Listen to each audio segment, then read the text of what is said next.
Hello दोस्तों, हमारे YouTube channel में आप सभी का स्वागत है। इस वीडियो में हम वारी रिन्यूएबल टेक्नोलॉजीज़ के ऊपर डिस्कस करने वाले हैं। आज के दिन भी हमें इस शेयर के अंदर बहुत ही ज़्यादा सेलिंग प्रेशर देखने को मिल रही है और आज भी यहाँ पर हमें 5% की लोअर सर्किट देखने को मिली है। अगर हम ओपन प्राइस की बात करें तो ये गैप डाउन ओपन हुई थी 2698 के प्राइस पर और यहाँ से थोड़ी सी खरीदारी भी चालू हुई और ख़रीदारी चालू हुई तो यहाँ पर गई ये 2841 के लेवल तक, जो कि कल की लो थी। कल जहाँ लो बना था उसी प्राइस पर आज हाई बना, ठीक है। एंड फिर यहाँ से सेलिंग प्रेशर मिलने चालू हो गए, बिकवाली चालू हो गई, प्रॉफिट बुकिंग चालू हो गई। तो यहाँ से गिरकर ये वापस से उसी लेवल पर आ गई जिस लेवल पर ओपन हुई थी, यानी कि 2698 पर। तो यहाँ तक गिरकर आ गई और 5% की लोअर सर्किट भी लग गई है। अब देखो, अभी चूंकि पूरा दिन बाकी है तो मार्केट क्लोज होते होते यहाँ पर जो ये सीन है ये चेंज भी हो सकता है, लेकिन ज़्यादातर चांसेज है कि यहाँ पर आज पूरा दिन लोअर सर्किट देखने को हमें मिल सकती है, ठीक है। अब इसके पीछे रीजंस के बारे में डिस्कस करते हैं। तो देखो, रीजंस एक्सटर्नल है, इंटरनल कोई प्रॉब्लम नहीं आई है कंपनी के अंदर। तो सबसे पहले अगर ये टेंशन ले रहे हो तो ये टेंशन को दूर कर दो, समझे। अब रीजंस की बात करें तो काफ़ी सारे रीजंस हैं। जैसे आज हम देखें तो आज पूरी जो मार्केट ही गिर रही है। निफ्टी 50 की बात करें तो निफ्टी 50 के अंदर अप्रॉक्स 0.6% की गिरावट देखने को मिल रही है फिलहाल। इसके अलावा मिड कैप 100 की बात करें तो इसके अंदर भी अप्रॉक्स 0.5% की गिरावट देखने को मिल रही है। स्मॉल कैप 100 की बात करें तो इसके अंदर भी हमें 1% के अप्रोक्स गिरावट देखने को मिल रही है। तो वही सेलिंग प्रेशर अभी हमें यहाँ पर भी देखने को मिल रही है। इसके अलावा देखो, कल इनकी Q4 की अर्निंग्स आने वाली है। तो अर्निंग्स को लेकर जो लोग भी नेगेटिव हैं, मतलब सब लोग पॉजिटिव नहीं होते हैं कि जो रिजल्ट है वो अच्छी आएगी। कुछ लोग नेगेटिव भी होते हैं कि जो अर्निंग्स हैं वो ख़राब आ सकती है, वीक आ सकती है।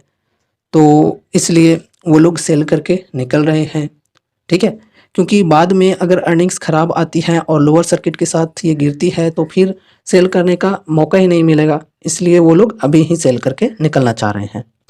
तो इस वजह से सेलिंग प्रेशर देखने को मिली है। इसके अलावा ये जो रेजिस्टेंस है 52 वीक हाई की एंड ऑल टाइम हाई की, तो रेजिस्टेंस की वजह से भी लोगों ने सेलिंग करना स्टार्ट कर दिया था। तो इस वजह से गिरावट देखने को मिल रही है। तो ये सब कुछ रीजंस हैं जो कि एक्सटर्नल रीजंस हैं। इसका मतलब ये नहीं कि कंपनी ख़राब हो गई, कंपनी के फंडामेंटल्स ख़राब हो गए, जी नहीं। तो आपको ये सब टेंशन अगर आप ले रहे हो तो पहले ये टेंशन दूर कर दो, पैनिक बिल्कुल भी मत होना। और देखो, पैनिक वो लोग हो रहे होंगे जो लोग यहाँ पर हाई के लेवल पर बाई कर रखे होंगे। ये all time high 52 week high का लेवल जो है इधर बाइंग कर रखे होंगे, उनको बहुत ही ज़्यादा प्रॉब्लम हो रही होगी। और मैं अक्सर हर वीडियोज़ में बोला करता हूँ कि एक ट्रू इन्वेस्टर को हमेशा डिस्काउंट के साथ चलना चाहिए ताकि हमारी जो रिस्क हैं वो मैनेज होती हैं, है ना। और ज़्यादा क्वांटिटी भी ऐड होती है हमारी पोर्टफोलियो में। लेकिन कुछ लोगों का कहना ये होता है कि बाइंग करने के लिए कोई समय नहीं होता, कभी भी खरीद सकते हैं।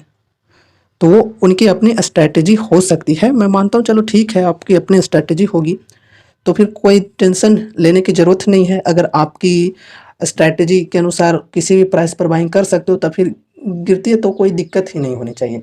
और अगर यहाँ पर गलती से आपने इस लेवल पर ख़रीद रखा है, मतलब हाई के लेवल पर, और अभी गिर गई है अप्रोक्स ऑल टाइम हाई से देखें तो 10 to 11% की डिस्काउंट मिल रही है। तो चाहो तो यहाँ पर एवरेजिंग एक्यूमुलेशन कर सकते हो, ठीक है, और भी क्वांटिटीज ऐड कर सकते हो, थोड़ी डिस्काउंट मिल रही है यहाँ पर। तो इस प्रकार से कर सकते हो। बाकी कोई रिकमेंडेशन या फिर एडवाइस नहीं है, जो भी करना अपने रिस्क के अनुसार ही करना। और ज़रूरत से ज़्यादा एवरेज करने के चक्कर में वेटेज मत दे देना सिर्फ एक स्टॉक में। तो डाइवर्सिफिकेशन रखना तो ज़रूरी है ही।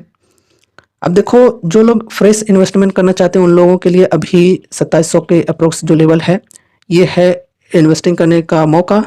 डिस्काउंट के साथ बाइंग करने के लिए लगभग 11% की डिस्काउंट मिल रही है। तो यहाँ पर अपनी फर्स्ट किस्त लगा सकते हैं। इसके अलावे अगर चाहें तो थोड़ा सा वेट करके 2500 के लेवल तक का इंतज़ार कर सकते हैं। अगर कल भी गिरावट देखने को मिलती है यहाँ पर तो 2500 के लेवल तक इजीली आ सकती है और 2500 के लेवल तक अप्रोक्स 17% की डिस्काउंट मिल सकती है। तो अगर 2500 तक आती है तो फिर यहाँ पर भी आप इन्वेस्टिंग कर सकते हो, अपना फर्स्ट किस्त लगा सकते हो। एक बार बल्क में नहीं खरीदना चाहिए। एंड इसके अलावा अगर यहाँ पर 2400 के प्राइस के अप्रोक्स आ जाती है तो ये प्राइस भी बढ़िया होगी। 2413-15 जो है इस प्राइस पर अगर आप खरीदते हो तो अप्रोक्स 20% की डिस्काउंट मिल जाएगी। अगर यहाँ तक आती है तो मैं बोल रहा हूँ, समझे। तो यहाँ तक अगर आती है तो 20% की डिस्काउंट मिल जाती है। अगर आपको इस प्राइस पर भी खरीदना है तो खरीद सकते हो, 11% की डिस्काउंट है। और थोड़ा सा वेट करना है तो आप कर सकते हो 2500 के लेवल पर अगर बाइंग करनी है तो कल के लिए। अगर कल आती है तो, ऐसा नहीं है कि कल आ ही जाएगी, चांसेस तो हैं कि कल भी सेलिंग प्रेशर देखने को मिले। अगर मार्केट आवर में रिजल्ट आ जाती है और रिजल्ट अच्छी आती है तो फिर यहाँ तक आने के चांसेस काफ़ी कम है। और अगर मार्केट आवर में रिजल्ट आ जाती है और रिजल्ट वीक होती है तो फिर इजीली आ जाएगी 2500 के लेवल तक, बिल्कुल आ जाएगी। और इस लेवल तक भी हम एक्सपेक्ट करके चल सकते हैं अगर गैप डाउन होकर खुलती है तो, बोल रहा हूँ, समझे। तो इस प्रकार से एक्सपेक्ट करके चल सकते हैं। बाकी अगर मार्केट आवर में रिजल्ट नहीं आती है तो फिर हम रिजल्ट का असर देखेंगे मंडे के दिन, इस प्रकार से हो सकती है। तो जो लोग यहाँ पर बाइंग करना चाहते हैं उनके लिए क्या क्या डिस्काउंट के ऑप्शंस हैं ये हमने डिस्कस कर लिया है। और जो लोग ऑलरेडी बाइंग कर रखे हैं उनको एवरेज कैसे करना है वो भी हमने डिस्कस कर लिया। और जो लोग मतलब एवरेजिंग नहीं करना चाहते हैं लेकिन लॉन्ग टर्म के लिए इन्वेस्टमेंट किए हैं तो वो लोग होल्ड करके बैठे रह सकते हैं, कोई दिक्कत नहीं। अगर आपका विजन मिनिमम 2 ईयर्स 5 ईयर्स के लिए है तो फिर अच्छी कंपनी है। 2 ईयर्स 5 ईयर्स के लिए लॉन्ग टर्म का विजन जिनका है इस प्रकार का, वो लोग होल्ड करके बने रह सकते हैं। बाकी देखो, कोई एडवाइस नहीं दे रहा हूँ, कोई रिकमेंडेशन नहीं दे रहा हूँ। अगर आपको सेल करके अभी निकलना है तो निकल सकते हो, ठीक है। और अपनी रिस्क के अकॉर्डिंग ही कोई भी डिसीजन से लेना, और या फिर आप अपने फाइनेंशियल एडवाइजर से कंसल्ट कर सकते हो, ठीक है। तो ये रही हमारी आज की वीडियो वारी रिन्यूएबल टेक्नोलॉजीज़ के ऊपर। स्टॉक बढ़िया है, फंडामेंटली स्ट्रॉन्ग है, कोई भी टेंशन लेने की वैसी ज़रूरत नहीं है। इंटरनल कोई भी इशू नहीं आई है कंपनी के अंदर, ठीक है। उम्मीद है कि आपको ये वीडियो ज़रूर से पसंद आई होगी, तो इसे लाइक करके चैनल को सब्सक्राइब कर लेना। और मिलते हैं अगले नए वीडियोज़ के साथ, तब तक के लिए बाय बाय।